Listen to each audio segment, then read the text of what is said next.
we are going to start chapter number 1, sets. Now, today's topics are, open your book, page number 1 till 4, and we have to discuss first introduction to set, notation, null set or empty set, finite set, infinite set, equal set, equivalent set, subset, proper subset, improper subset, and last one is power set. So first, what is definition of set? A set is well defined collection of distinct objects. Set क्या है? एक well defined collection है. Well defined means के clearly express करना, यानी कि साफ और वाज़ेह तौर पे लिखा होना, जिससे कलेक्शन मीन्स जमा होना, जमा करना.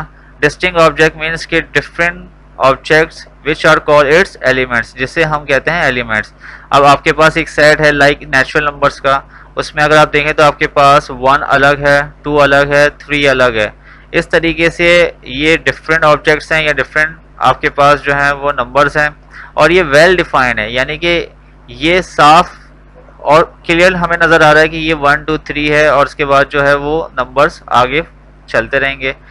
तो इन एलिमेंट्स को जो है हम रिप्रेजेंट करते हैं capital A B C X Y Z, यानी कि जब भी कोई सेट होगा तो आप उसको जब भी रिप्रेजेंट करेंगे तो याद रखेंगे कि आप उसे हमेशा कैपिटल वे में ही लिखोगे. अगर आप कैपिटल वे में नहीं लिखते, स्मॉल में लिखते हैं, तो वो कैंसिल हो जाएगा सेट, वो सेट काउंट ही नहीं होगा. And the elements bye ABC dot dot XYZ, और जो एलिमेंट्स होंगे जो कि उस सेट को बना रहे होंगे, उसके जो नंबर ऑफ एलिमेंट्स होंगे या तो वो स्मॉल अल्फ़ाबेट्स में होंगे या फिर आपके जो है वो नंबर्स के फॉर्म में होंगे. इसी तरीके से if A is an element of set A अगर आपका एलिमेंट है small a, again I repeat, small a is an element of set A, we write A belongs to A and read A belongs to set A. अगर आपके पास small a जो है वो element है और वो सेट A को belong करता है, तो उसे कैसे लिखते हैं? इस फॉर्म में, क्योंकि ये जो आपके पास बिलोंग का सिंबल है ये हम सेट बिल्डर फॉर्म में लिखते हैं, बट लिखने का तरीका जो है वो है A belongs to A, या स्टेटमेंट की फॉर्म में A belongs to set A. And if A is not an element of a set capital A, अगर A जो है वो एलिमेंट नहीं है उस सेट A का, तो हम कैसे लिखते हैं? A doesn't belong to set A and read A does not belong to set A. Now next is some important sets of numbers. Following notations will be used for sets of numbers.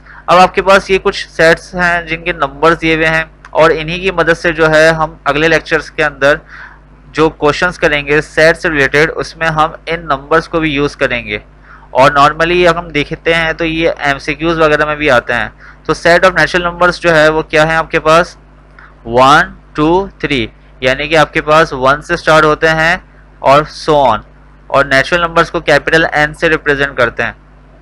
Now set of whole numbers को W से represent करते हैं, और इसकी जो series start होती है 0 1 2 3 and so on. Set of integers represented by Z, और इसको अगर हम देखें तो आपके पास 0 के बाद है plus minus 2 and plus minus 3. एक बात यहाँ पे याद रखिएगा कि जब भी आप 0 लिखते हैं तो प्लस माइनस का मतलब ये है कि आपके पास जो सीरीज स्टार्ट हुई है फ्रॉम नेगेटिव टू पॉजिटिव, यानी माइनस से लेके, यानी कि माइनस नंबर से लेके आपके पास जो एंड होगा वो कहाँ होगा? पॉजिटिव का होगा, जिसमें लाइक -1 0 +1, इसी तरीके से -2 -1 0 +1 +2. तो हमेशा इंटीजर्स जो हैं वो नेगेटिव से जो है वो पॉजिटिव की तरफ जो है वो लिखेंगे. Set of positive prime numbers P से रिप्रेजेंट होता है, और इसकी जो सीरीज है 2 3 5 7 एंड 11. और प्राइम नंबर्स जो हैं वो नंबर्स होते हैं जो कि सिर्फ अपने ही टेबल में आते हैं. सेट ऑफ ऑड नंबर्स को रिप्रेजेंट करते हैं O के साथ, और आपके पास जो इसकी सीरीज है वो है 1 3 5. और ऑड नंबर्स वो नंबर्स होते हैं जो कि 2 के टेबल में नहीं आते. सेट ऑफ इवन नंबर्स वो नंबर्स होते हैं जो कि अपने टेबल में ही आते हैं, लाइक 2 4 6 8 10 एंड सो ऑन. इस तरीके से आपके पास ये कुछ इंपॉर्टेंट सेट्स ऑफ नंबर्स थे. नाउ नेक्स्ट पेज पे आए तो आपके पास फर्स्ट हेडिंग है नोटेशन की. नोटेशन क्या है? यहाँ पे हम जो है वो 3 तरह की कैटेगरीज पढ़ेंगे नोटेशन की, और ये बहुत आसान वे है टू अंडरस्टैंड कि कौन कौन सी फॉर्म जो है वो यूज़ होती हैं. But first is tabular form. Tabular form में आपके पास एक सेट दिया हुआ है ए, जिसके नंबर ऑफ एलिमेंट्स हैं ए, बी एंड सी। अब आप यहाँ पे देखें तो टेबुलर फॉर्म वो फॉर्म होती है जिसमें हम वेल डिफाइंड जो एलिमेंट्स होते हैं वो लिखते हैं, ताकि हमें सही तौर पे समझ में आए कि उस सेट में कौन से नंबर ऑफ एलिमेंट्स मौजूद हैं, या तो नंबर्स की फॉर्म में है या वो अल्फ़ाबेट की फॉर्म में है।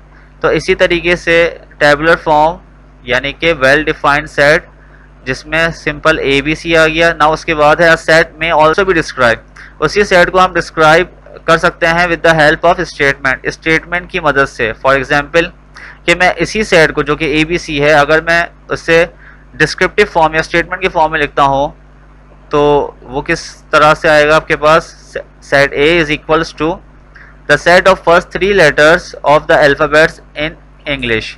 आपके पास लिखा हुआ सेट ऑफ फर्स्ट 3 लेटर्स, एक सेट है जिसमें शुरू के 3 लेटर्स हैं या 3 अल्फ़ाबेट लेटर्स हैं इंग्लिश में, तो वो क्या निकल के आएंगे जब हम इसे कन्वर्ट करेंगे इनटू टेबुलर फॉर्म, तो वो होगा A B and C.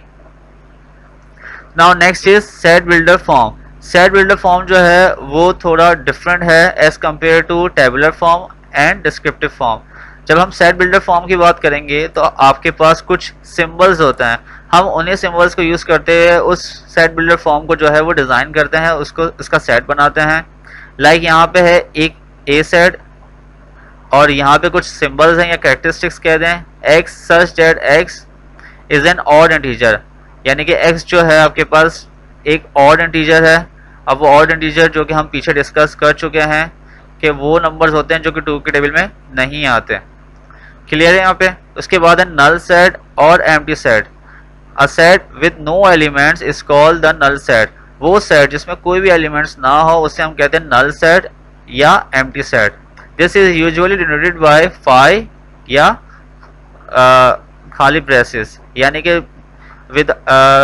Without element जो होगा वो आपके पास क्या होगा, नल सेट होगा, क्योंकि उसमें कोई एलिमेंट नहीं है। एक तो आप ऐसे लिख सकते हैं और दूसरा है फाई। एग्जाम्पल देख लें, a is equals to x such that x जो कि ग्रेटर हो 5 से एंड x जो ग्रेटर लेस हो 2 से। अब ऐसा कौन सा नंबर है जो कि 5 से ज़्यादा हो और 2 से कम हो, और ये सेट जो है वो किस को बिलोंग करता है ये भी नहीं बताया। अगर वो बता देते कि किस सेट को बिलोंग करता है तो वो सेट हम चेक करते कि उसमें कौन सा ऐसा नंबर है जो कि 5 से ज़्यादा हो और 2 से कम हो। तो इस तरह के नंबर जिसमें एक में ग्रेटर है दूसरे में कम है वो सेट कहलाते हैं null set. Now next is finite set. A set is called finite if it consist of a specific and finite number of elements. Finite set आपके पास वो सेट होते हैं जिसमें आपके पास नंबर्स की लिमिट मौजूद हो, कि अगर वो एक सेट 1 से स्टार्ट है तो वो कहाँ पर एंड हो रहा है आपका 4 पे। इट मीन्स कि यहाँ पे आपके पास लिमिट शो की गई है कि एक सेट में 1 है जो कि स्टार्ट होता है और एंड होता है 4 पे। इसी तरीके से नेक्स्ट में देखें तो बी सेट है जिसमें ए बी सी डी ई, ए से स्टार्ट होता है और ई पे एंड होता है। तो आपके पास वो सेट जिसमें आपके पास नंबर्स की लिमिट बता दी गई हो उसे हम कहते हैं finite set. Now next is infinite set. Infinite set जो है वो फाइनाइट का ही अपोजिट है।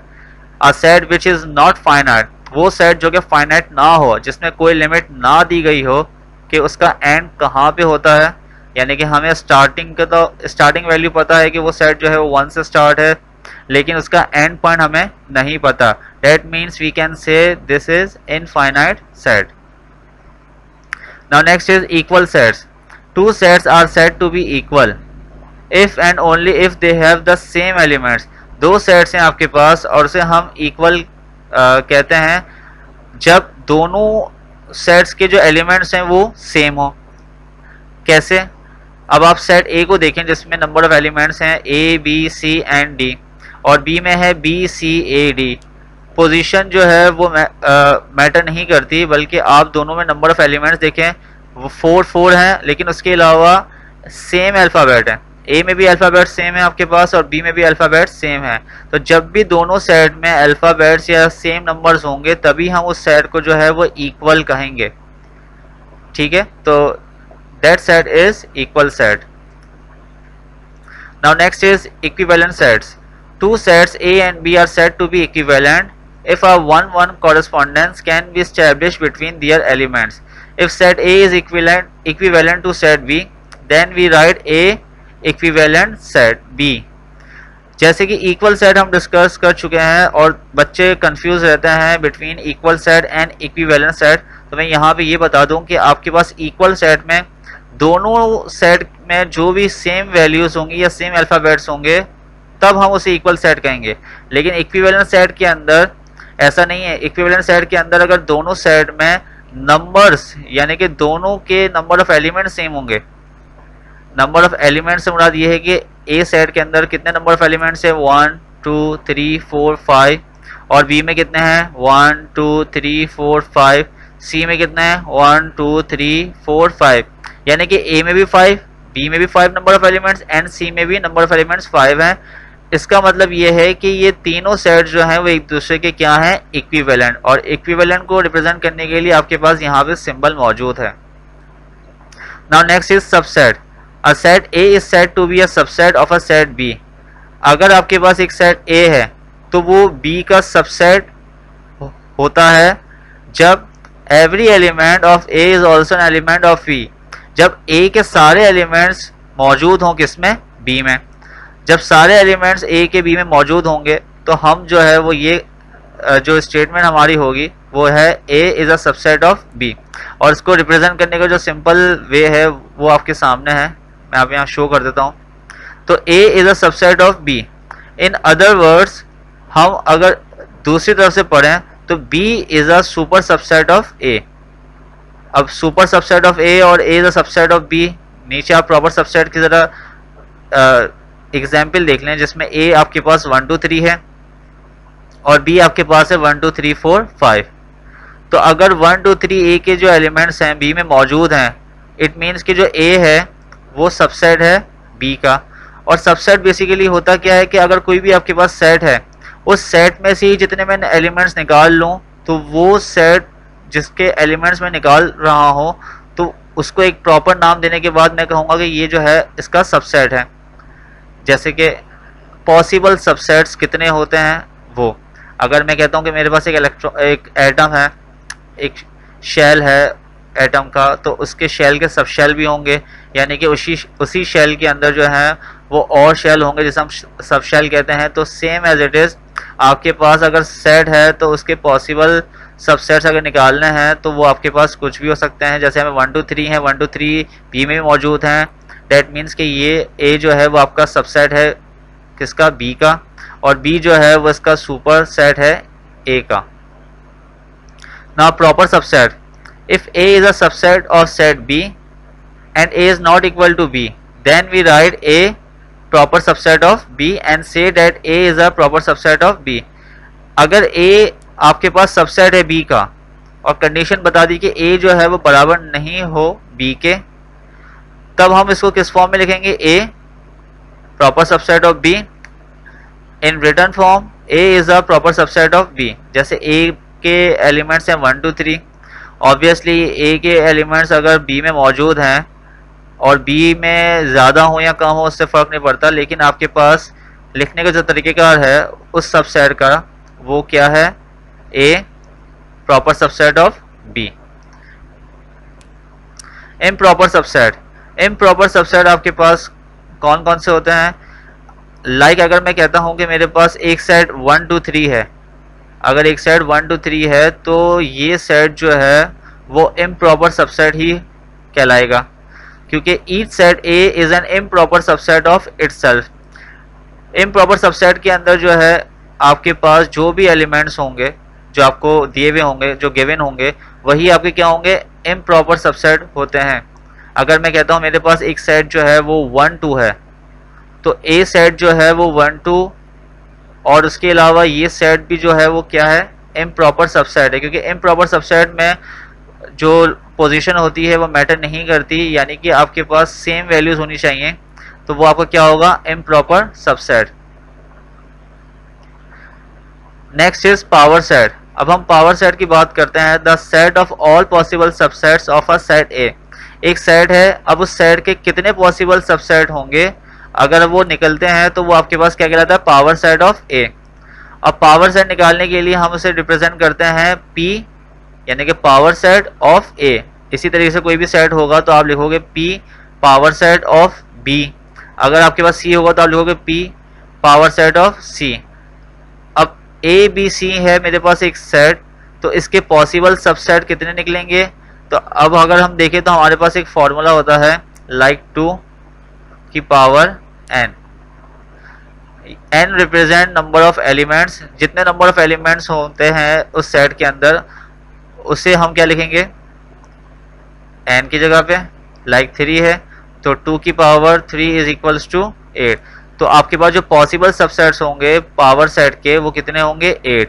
और सबसे पहला जो होगा वो हमेशा आपका क्या होता है, नल सेट, फिर आपका A B C इंडिविजुअल, फिर पेयरिंग में A B A C B C and last one is A B C। सो इंशाल्लाह नेक्स्ट लेक्चर के अंदर जो है हम इसी एक्सरसाइज से रिलेटेड कुछ क्वेश्चंस करेंगे। सो आज के लिए इतना ही। Thank you so much.